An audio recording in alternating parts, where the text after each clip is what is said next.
और ये सभी लोगों ने संकल्प लिया है।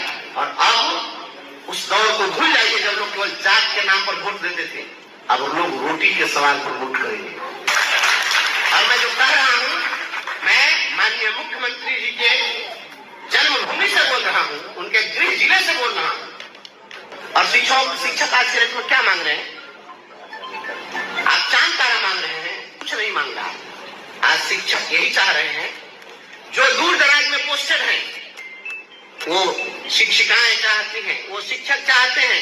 सुबह में जो स्कूल खुलने का टाइम और बंद होने का टाइमिंग वही था, सब कुछ वही था, वही तुम्हारा इंस्पेक्टर, वही तुम्हारा डीओ, वही तुम्हारा डीपीओ, सारा सिस्टम वही। पहले जो कर रहे थे वही आज भी कर रहे थे। फिर अब आज से हम ट्रेनिंग पीरियड मेरा कैसे शुरू हो गया? राज्य सरकार तक पहुंचनी चाहिए। माननीय मुख्यमंत्री जी, मुझे लगता है अभी वो अस्वस्थ हैं। आपको हैरत होगी, यहां से लेकर और दिल्ली तक आपकी आवाज गूंज रही है और सभी लोग अंदर ही अंदर इस बात से परेशान हैं कि पता नहीं ये शिक्षक क्या करेंगे। हर महीने 3-4 हजार रुपए का बिल आता है, वो भी सिर्फ दवाई का। दिल्ली वाले भी मुझे बुला रहे हैं और पटना में जो लोग बैठे हुए हैं वो लोग भी दाएं बाएं किसी प्रकार से लोगों को भेज करके कि आइए, यहाँ आइए। मैंने कह दिया, दिल्ली वाले को भी मैंने कह दिया, हमने कहा कि अपनी जमीन को बेचकर आपका मकान मैं मजबूत नहीं कर सकता हूं। हमारी जो जमीन है, पहले उस जमीन को आप मजबूत करो। हमने कहा है, चुनाव हारना जीतना अपनी जगह पर है, लेकिन हमारी जो पहचान है वह शिक्षकों से हमारी पहचान है, हमारी पहचान छात्रों नौजवानों से हमारी पहचान है, हमारी पहचान संविदा कर्मियों से है, हमारी पहचान शोषित कर्मचारियों से है। हम उनकी लड़ाई लड़ने के कारण जाने जाते हैं।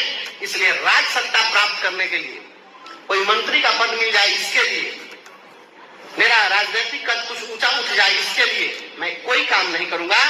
अगर बात हो तो जो भी राजनीतिक दल हमारे शिक्षकों के समर्थन में इनको संपूर्ण न्याय देने की बात करे, हम उसी के साथ खड़े हो सकते हैं, अन्यथा किसी दूसरे शर्त पर मैं खड़ा नहीं हो सकता। हमसे यही बात पूछी गई है कि अगर आपको कहा जाए कि सत्तारूढ़ दल के साथ हो जाइए और ये आश्वस्त करें कि जब अगली बार सरकार बनेगी तो हम ये कर देंगे, तब आप इनके साथ जाएंगे। मैंने कहा कि मैं आश्वासन पर नहीं जाऊंगा। जब इनकी हुकूमत आज है तो आज क्यों नहीं, और अगर आज जो नहीं कर सकते वो कल क्या खा करेंगे, कल वो रहेंगे नहीं रहेंगे कौन जानता।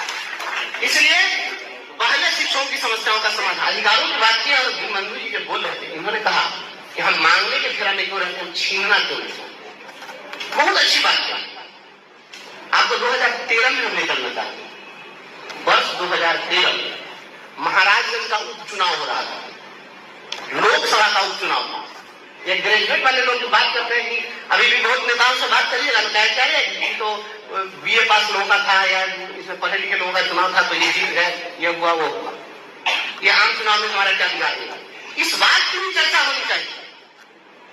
यह बात राज्य सरकार तक पहुंचनी चाहिए। माननीय मुख्यमंत्री जी, मुझे लगता है अभी वो अस्वस्थ हैं।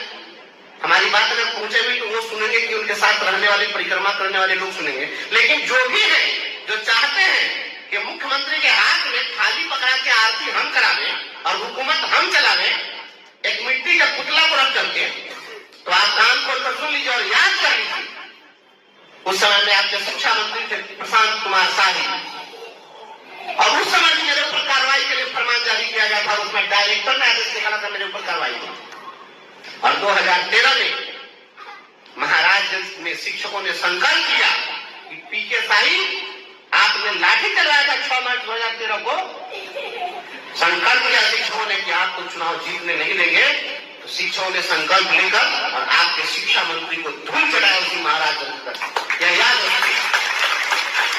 और मुझे याद है, मैं उस समय में उनके खिलाफ कैंपेन कर रहा था, क्योंकि उस समय विपक्ष में लालू जी के लोग वहां पर चुनाव लड़ रहे थे। लालू जी के साथ मैं सभाओं को संबोधित भी किया, मैं जाता था और उसी कारण से मेरे ऊपर बाद में कार्रवाई की बात।